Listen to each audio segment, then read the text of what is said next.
On parle de leadership, d'être un leader, de faire que les gens ont envie de nous suivre, qu'on les motive, qu'on les inspire. On nous vend vraiment le truc du leadership à toutes les sauces. Mais j'aimerais aujourd'hui vous parler du leadership déjà personnel. Parce que c'est beau de vouloir être un leader aux yeux des autres, mais d'abord, ce qu'il va falloir faire, c'est être leader de notre propre vie. Et je vous raconte pas, c'est déjà tout un programme. Leader de notre propre vie, pourquoi j'adore ce concept? Parce que quand je maîtrise l'intérieur de moi-même, ma vie, mon quotidien, évidemment, je serai beaucoup plus en mesure de pouvoir gérer un groupe, des situations.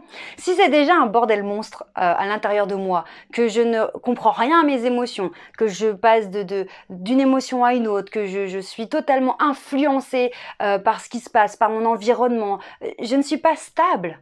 Je suis pas ancrée en fait. J'ai pas d'appui. Je peux être comme ça, je vais de gauche à droite, à tout vent. C'est pas du tout stable cette histoire. Donc l'idée, c'est d'être leader de votre propre vie, d'être en place, d'être bien.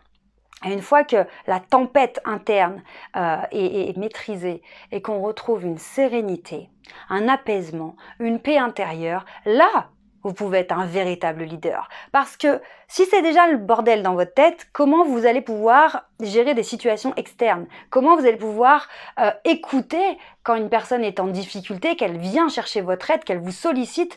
Vous ne pourrez pas l'écouter, vous ne serez pas disponible dans votre tête, c'est déjà un bazar monstre.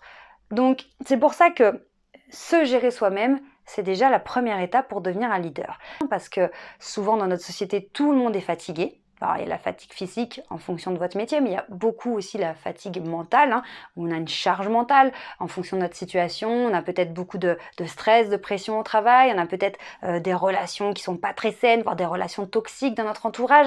Et tout ça va amener à une fatigue psychique. Donc, dans cette vidéo, je voudrais vraiment vous donner des axes, des pistes déjà, mettre en place des choses très concrètes pour commencer à retrouver cette solidité en vous. La première chose, c'est de se dire, ok, dans la vie, en fait, il y a différents pôles. On décrit ça souvent sous une forme de roue avec différentes sphères. La sphère pro, la sphère famille, la sphère couple, la sphère loisir, la sphère spiritualité. Voilà, en fonction de ce que vous aimez, ce que vous voulez dans votre vie, vous avez différents domaines. Et la première chose, c'est de se dire où est-ce que je mets mon énergie en ce moment, la semaine prochaine, sur ce mois-ci, sur les 6 prochains mois. Où est-ce que je mets cette énergie? Est-ce que c'est équilibré? Ou est-ce que en ce moment, je mets tout sur un secteur au détriment des autres? Alors attention, l'idée ce n'est pas de se dire « Ah mince, je dois en mettre un petit peu partout pour être équilibré et bon bah tant pis, j'aurais voulu faire plus, mais bon il faut que j'équilibre parce que j'ai fait mon truc de développement personnel. » Non, l'idée c'est de trouver un équilibre en fonction des besoins. Peut-être qu'à un certain moment, pendant 1 mois, 2 mois, 3 mois, il va y avoir un rush au niveau de votre vie professionnelle et vous allez mettre beaucoup d'énergie dessus et un peu moins sur d'autres choses. Ok, ça marche à condition qu'on reste sur un rush et donc quelque chose de limité dans le temps. Et aussi que ce soit de manière consciente. Non pas je balance toutes mes forces là-dedans au détriment de tout le reste et j'en souffre, mais c'est encore une fois être d'accord avec vous-même. Vous passez un deal avec vous-même. En ce moment, je mets beaucoup d'énergie là-dedans. Mais je sais qu'une fois qu'on aura passé cette date-là, cet événement, là par contre, attention, je rééquilibre. Donc peut-être que je vais plus faire de sport, ou peut-être que je vais manger un peu n'importe comment pendant une période, mais je suis d'accord avec moi-même, je passe le deal, c'est pour cet objectif-là, cette situation particulière-là, et ensuite je rééquilibre. Donc déjà, la roue des différents domaines, elle est importante de l'avoir en tête et d'avoir fait un choix conscient. Et surtout, de respecter ce que vous aviez passé comme accord avec vous-même. Quand c'est la fin du rush, c'est la fin du rush. On rééquilibre. Sinon, bam, bam, bam, ça dégénère et là, on se perd complètement. Donc ça, cette énergie-là, elle est importante. Ensuite, deuxième chose que vous pouvez faire pour reprendre le lead de votre vie, c'est gérer votre agenda. Qu'est-ce que ça signifie? Je place les priorités en premier. Imaginez, vraiment, si vous mettez tout sur le même ordre d'importance, parce que vous vous dites mais tout est important, ben là, vous êtes foutu. Je sais que tout doit être fait, tout doit être important pour certaines personnes, d'accord? C'est bien, parce que vous êtes discipliné, vous faites les choses, vous avancez.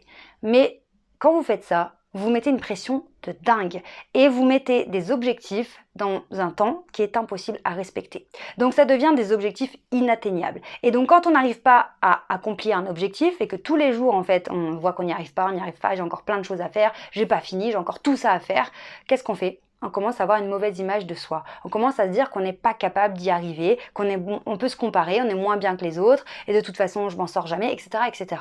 Donc là l'idée, ce n'est pas d'être ultra exigeant sur le planning, les horaires et tout ça, mais c'est d'être stratège, intelligent, indulgent quand il faut, on se botte les fesses quand il faut, on relâche quand il faut, mais c'est se dire je vais faire mon agenda en bonne intelligence, en fonction de ce qui doit être fait, de ce qui est prioritaire, ce qui est très important, en fonction aussi de mes objectifs, de ce que je veux accomplir, mais aussi en fonction des autres sphères de cette fameuse roue, en fonction de ma santé, en fonction de mes relations, de ma famille, en fonction du niveau que j'ai besoin de me divertir ou de lâcher prise sur certaines choses.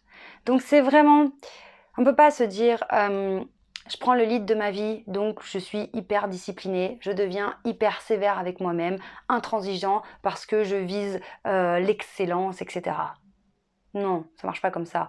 La vie, c'est un équilibre et cet équilibre, il est tout le temps en train de bouger. Donc, vous allez être contraint de faire équipe avec vous-même et de vous écouter.